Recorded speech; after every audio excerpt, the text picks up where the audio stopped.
أهلا وسهلا بكم في حلقة جديدة من برنامج ثقافة على قناة فرانس 24. يعيش مع الكلمات في عزلة الذهب، قطف تفاحة الفردوس وأرشدته عين السراب إلى ما سوف يبقى. عيسى مخلوف، أهلا وسهلا بك على قناة فرانس 24. أهلا بك.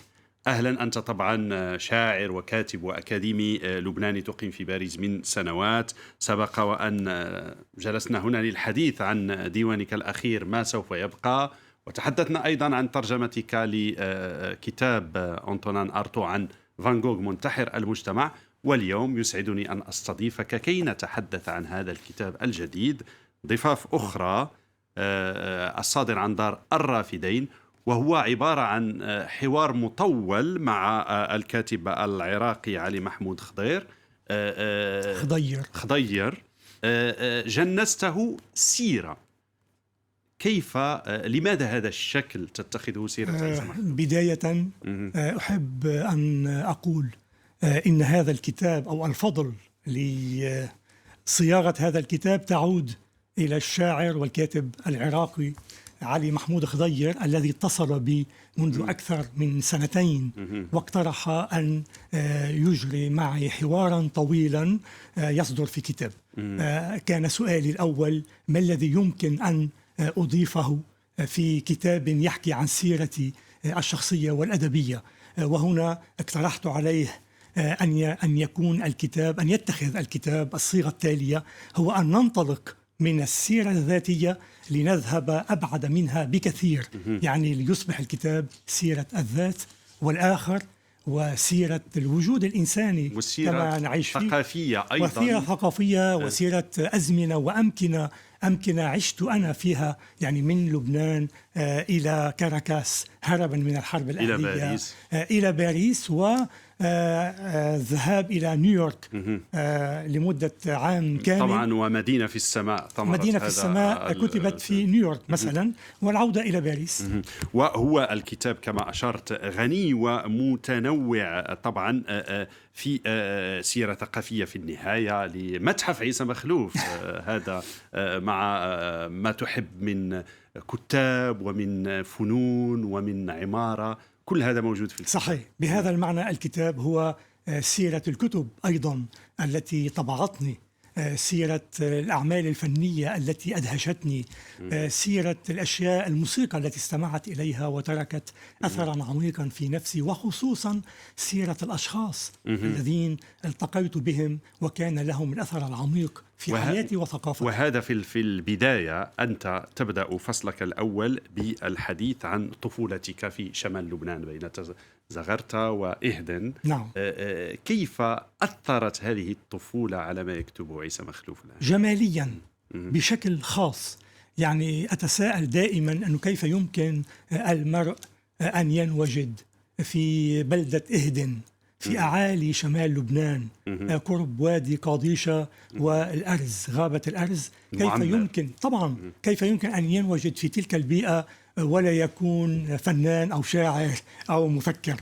هو مكان موحي جدا، مكان جميل. وأقول في الكتاب أنه المنحوتة العظيمة الأولى التي رأتها عيناي هو ذلك الجبل الذي تتلاعب به الغيوم وتتغير ألوانه من الصباح إلى المساء. هذا المكان طبعني سواء في طبيعته أو حتى في المعيش اليومي، في بساطة الحياة اليومية فيه.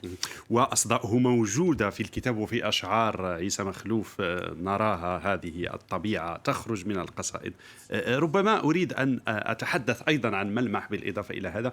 هناك ملمح إلى حد ما سجالي في الكتاب، خصوصا عندما تعود لمناقشة أدونيس حول السوريالية والصوفية التي تعتبر بشكل من الأشكال طرحه تبسيطيا. ليست مسألة تبسيطية، إنما هو ينطلق. أصلا أنا تطرقت إلى هذا الموضوع من قبل في كتاب تفاحة الفردوس. صحيح. علي أعاد طرح السؤال حول هذه النقطة بالذات، وحاولت الإضاءة، وكان هو رد على ما كتبته، وأدونيس رد في افتتاحيته في صحيفة الحياة على ما سبق أن كتبته، وأنا أثبتت رده في صحيح، في أحد الملحق. ملاحق هذا كتاب. الكتاب حتى يظهر هذا الحوار أو بالأحرى هذا السجال حول هذه النقطة بالذات.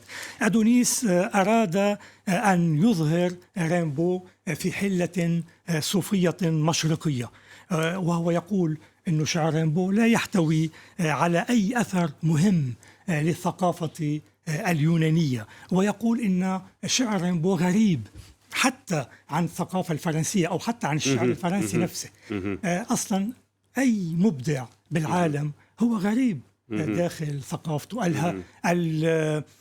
الشعر أو في جوهره غربة، في جوهره لا ينتمي الإبداع إلى ثقافة محددة. والثقافة الفرنسية هي ما أتاح لرامبو أن يبدع في هذا الاتجاه. يعني هو انطلق منها. هنا أنا لا أستطيع أن أقول إن رامبو يعارض الثقافة الغربية التي تتأسس على المعرفة العقلانية وعلى الفكر النقدي. أنت تستشهد بمجموعة من القصائد ترد فيها كلمة حتى علم لا شك. إلى آخره. وهنا أضيف شيء أخير، أنه إذا انتقدنا رامبو بهذا الشكل يمكننا أن ننقد أيضا مفكرين وفلاسفة، خصوصا فلاسفة عصر الأنوار، يعني فلاسفة كفولتير مثلا أو ديدرو أو الألماني نيتشه. نقول أنهم خارج الثقافة أيضا. انتقدوا بشكل جذري الثقافة الغربية، الثقافة التي انطلقوا منها، إنما لم يخرجوا عن هذه الثقافة. قوة الثقافة الغربية وحيوية هذه الثقافة هي في قدرتها على النقد، نقد الذات ونقد الآخر. طبعا، وهذا ربما النقاش دائما مفتوح، ربما يكون له أدونيس نقاط أخرى في هذا النقاش. هناك ملمح آخر أشرت إليه عرضا وأنت تتحدث عن رامبو والصوفية وأدونيس، العلم. وأنت في هذا الكتاب كما في تفاحة الفردوس تعود إلى تحدي خصوصا التكنولوجيا والمال، التحدي الذي تطرحه على الإبداع. هذا الثنائي يقتل الإبداع عيسى مخلوف؟ لا، نبدأ بالتكنولوجيا. يعني التطور التقني والتكنولوجي بلغ حدا هائلا اليوم، لكن هذا التطور لهذا التطور وجهان، وجه إيجابي ووجه سلبي. الوجه الإيجابي يتجلى مثلا الآن في قدرتنا على التواصل وعلى إيصال هذا اللقاء. هذا التطور التكنولوجي أيضا وضع بين أيدينا آلات صغيرة أو شاشات أكبر بقليل نستطيع من خلالها أن نجد أنفسنا في قلب الكون. يعني أنت عندما تحمل في يدك هاتف محمول يمكنك عبره أن تطل كأنه شرفة على الكون في ماضيه وحاضره، وحتى يشرف على المستقبل. طيب، ماذا عن المال عيسى مخلوف؟ نقطة أخيرة بالنسبة للتكنولوجيا باختصار، أنه التكنولوجيا الجانب السلبي فيها هو عندما يساء استعمالها. يعني عندما تجرد من بعدها الإنساني وتصير في خدمة السلاح وفي خدمة القنابل النووية التي تهدد الكائن على الأرض، وفي خدمة قطع الغابات بسرعة هائلة، مما يفتح العالم على أوبئة لا حصر لها كالحالة التي نعيشها مع الكوفيد. صحيح. وأنت تتحدث هذا الجانب التكنولوجي. الجانب المادي، دائما كانت المادة أساسية ومهيمنة في تاريخ الشعوب، لكنها ولا مرة في تاريخ البشرية استطاعت أن تضع يدها على كل شيء، بما في ذلك الثقافة. وأردد دائما، وحتى تكييف والتلاعب وخلق حاجات جديدة للإنسان والتلاعب بعواطف الإنسان نفسه. المال اليوم يتدخل في إنتاج أي عمل ثقافي من أوله إلى آخره. الصورة العامة هو المردودية المادية قبل الإبداع. يعني اليوم إذا أجت مغنية كماريا كالاس بالغرب وأرادت أن تغني، إذا لم تمتلئ الصالة بالجمهور لا يعود لها أي منتج أو لهذه الموهبة العظيمة. حتى الشعر، يعني الشعر، العلوم الإنسانية، المسرح، كل هذه الأمور التي كما يقول عالم الاجتماع الفرنسي المشهور بيير بورديو هي التي صنعت مجد الثقافات خصوصا هنا. يعني هذه الثقافات اليوم مهمشة هامشية مهمشة موضوعة على حدة. أريد أن أريك صورا تعني لك أشياء مع شخصيات. أنت تحدثت عن شخصيات داخل كتابك، هناك بورتريهات لمجموعة من كثيرة في الشرق والغرب. وأريد منك تعليقا مختصرا عن كل صورة. الصورة الأولى ستظهر هنا.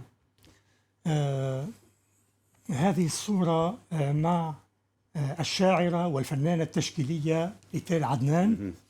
لها موقع كبير في نفسي، في عاطفتي وفي فكري أيضا، لأنها من أكثر الأشخاص الذين أتناقش معهم في كل المواضيع، وهذا ما سمحت به ثقافتها الموسوعية وثقافتها النقدية المنفتحة على مختلف الشعوب.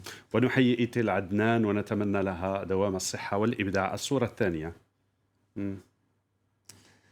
هذه الصورة مع الفنان التشكيلي أسدور، المقيم في فرنسا منذ زمن بعيد، والمعروف بأعماله شرقا وغربا، أعماله الفنية. أسدور حالة خاصة، كمان صديق خاص. اشتغلتما معا في ديوان. اشتغلنا معا في مشروع فني، كتاب يحتوي على 6 محفورات من أعماله الجميلة طبعا. وهذا الكتاب عرض في متحف القصر الكبير، وكان يعني هو كان بين الكتب التي اختيرت في ذلك الموسم، في ذلك المعرض. أسدور حالة خاصة وصديق خاص أيضا. الصورة الأخيرة وعودة إلى الوراء. هذه الصورة في السنة الجامعية الأولى في جامعة السوربون وكنت بدأت أعمل في النهار العربي والدولي. أسبوعية هي كان مسؤول فيها أنس الحج الشاعر اللبناني. وعلمت بمجيء بورخس إلى فرنسا وتوجهت إلى الفندق. هو اختار هذا الفندق الذي توفي فيه أوسكار وايلد، وهو كان يقصده باستمرار لأنه يشبه بتكوينه الهندسي بعض ملامح المظاهر التي يحكي عنها في كتبه، يعني لابيرانت المتاهات وهذه الأجواء التي كان يعشق. شكرا جزيلا لك عيسى مخلوف. أذكر بكتابك الشيق سيرة، ضفاف أخرى، حوار وتقديم علي محمود خضير، وهو صادر عن دار الرافدين. شكرا جزيلا لك. شكرا لك. شكرا لبقائكم مع فرانس 24. إلى اللقاء.